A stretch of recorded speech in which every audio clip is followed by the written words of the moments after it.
Hello, everyone. My name is Jay, and I'm getting ready to move to Spain for university this coming September. It's actually a week from this video, in fact, but we'll get there.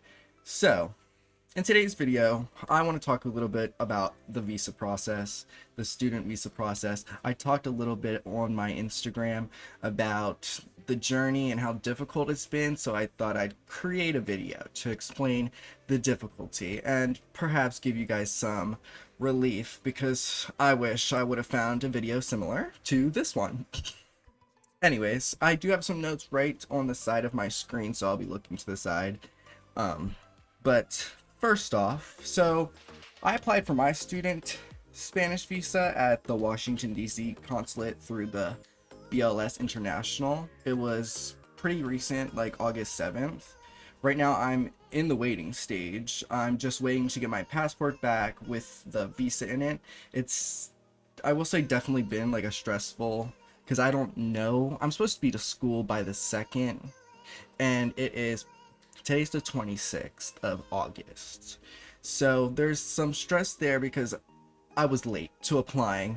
Trying to make sure and find everything that I had was definitely the difficulty and reasoning for being so late. So one thing I am going to say is make sure you do that months, at least 3 or 2 months prior to when you leave, because it does take up time, the visa processing, and I have had to go to the embassy at least 8 different times, because they will reject you that same day if you do not have every single document needed. Specifically for anyone who is applying to a Spanish visa, I will say visa processes are different for each country. So what I do for my student Spanish visa might be quite similar to what you do for your Germany visa. It honestly just depends. But I'm specifically speaking on the Spanish embassy and getting your student visa in order to study in Spain. So, something important you're definitely going to need is proof that you got accepted into the university you are looking to attend. So you're going to need an acceptance letter from your school in Spain. Something important I want to note is documents. If the school can give you majority of your documents in Spanish, then you're going to be saved a lot of money and a lot of time, because any document that is in English must be translated by a professional, and they charge a lot of money, and language translation is my field, and it can be an expensive process. So definitely try and make sure you have a lot of your documents already translated. Remember, you yourself, even if you are a native Spanish speaker, you cannot have them translated. It has to be done by a professional that the embassy is aware of. You're also going to need proof of health insurance. So I went through my school for insurance, but you can find any if you just look online. I paid for a year, which was only about like $50 a month. This is the insurance that I go through, so I actually go through my school, so it was a little easier for me because they were able to help me communicate with them and get the information to them.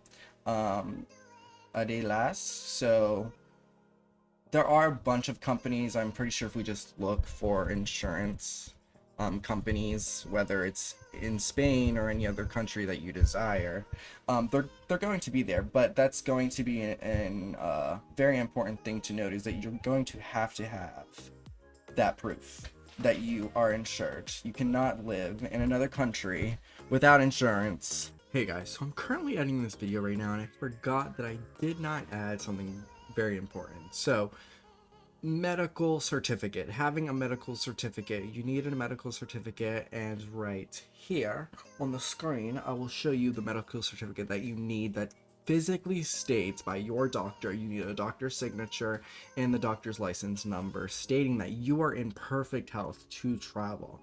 This is a valid and very important thing. So you cannot go to a minute clinic and request a medical certificate in their own document. It must be by the embassy's medical standard. So they have a specific document on their website that I am going to post right here that your doctor must sign, and that is all. You have to have 3 months worth of bank statements showing that you can afford to live there for at least 1 year. And in Spain, they require that you at least have a total of 8 grand American dollars. It's about like 7,000 euros ish for you to live in Spain for a year, which I will say that is actually a pretty reasonable amount. Also, if you have any proof of already paid for insurance, if you show them the proof of you have already paid for insurance, that takes money relief off already, as well as showing them that you've already paid for school. So I'm paying for school myself. So showing them the receipts of me paying for my program and the acceptance and my residency, that was all important so that they knew what I had so that I can afford to live there. The national visa application form. So make sure this is filled out correctly. When you go onto the website, the BLS International website, you can pull up, and when you make your appointment, you fill information out about yourself, and it kind of fills the application paper in for you. Now, another thing to note is make sure you print out all documents, because it's pretty expensive to get them printed at the consulate. So have them printed, have copies. It'll make the process a lot easier. But for the application form, just fill it out as best as you can. They will help you in signing, or if you missed anything, that's what they're there for. I definitely didn't have mine completely filled out. I still had to sign and add an address, but that was all. But that's what it will be most of the time. So your passport and photocopies are the next thing I'm going to speak about. So make sure you have a passport. I think that's common. You cannot leave the country without a passport, and if you try, good luck. Photocopies. So you have to have specifically passport photocopies. So they're 2x2. Cannot be anything bigger. So that's kind of where I messed up in that as well. I printed a 4x3 image of myself. I wasn't really sure what they needed it for, but you can go to any Walgreens in your area and you can do it right then and there that same day. It only costs $20. You get 2 copies of yourself, and they'll edit it for you. I looked like a hot mess when I walked in there, but they made me look real good after the pic. So definitely go there, and it's gonna be your cheapest option, really. And depending on your situation, you might also need things like a background check and medical certificates. So the FBI background check, it is expensive, and it's going to be an expensive process.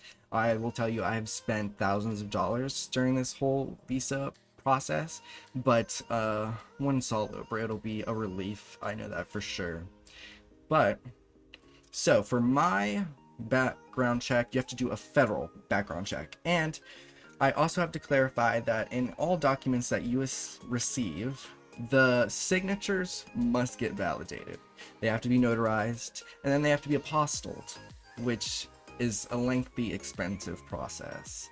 But I just want to make sure also you guys do not do what I did, because I got over 20 documents translated. It costed me $650 US, and I only needed 3 of those papers. So things like that, making sure you have everything.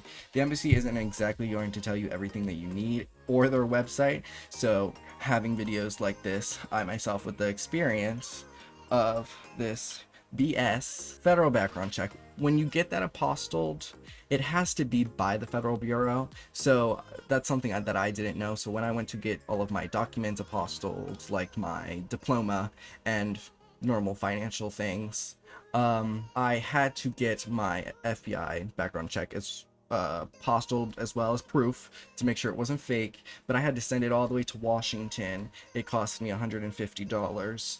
I got it back though, and I also had to make sure that itself was translated too.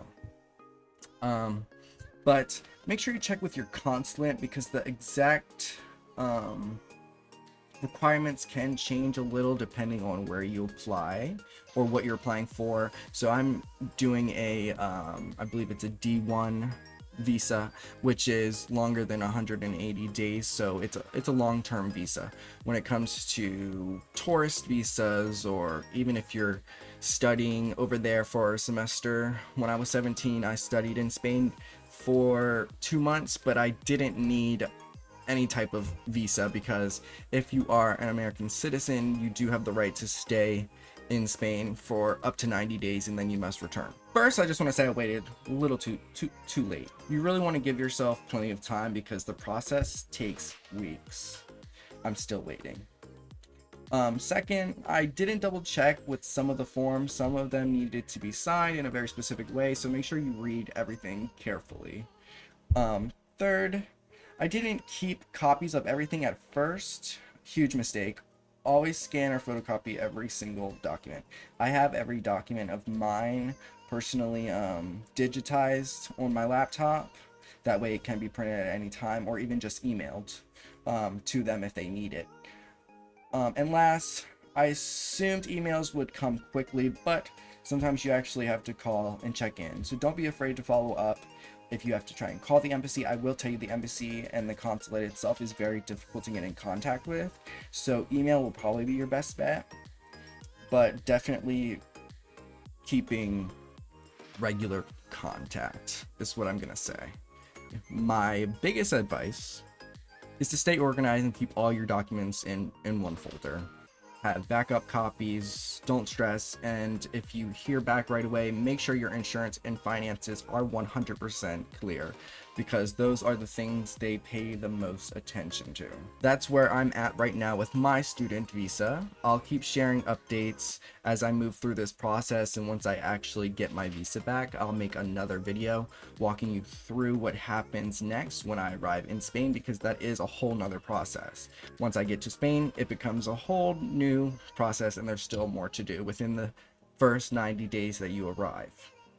If you're also applying for a student visa, hopefully this video helps you avoid some of the mistakes that I made. And if you're interested in language learning or studying abroad, definitely stick around, because I'll be sharing a lot more of this journey. So please subscribe, comment down below if you guys have any questions. I might be able to make a short video answering questions or whatever. I will say I'm learning just as far as everybody else who is perhaps watching this video. So remember, the one thing I always say is stay calm, take a breath. It'll get there eventually. It just takes time. But yes, I will see you guys next time. I hope this was very beneficial to you, and have a lovely day. Ciao.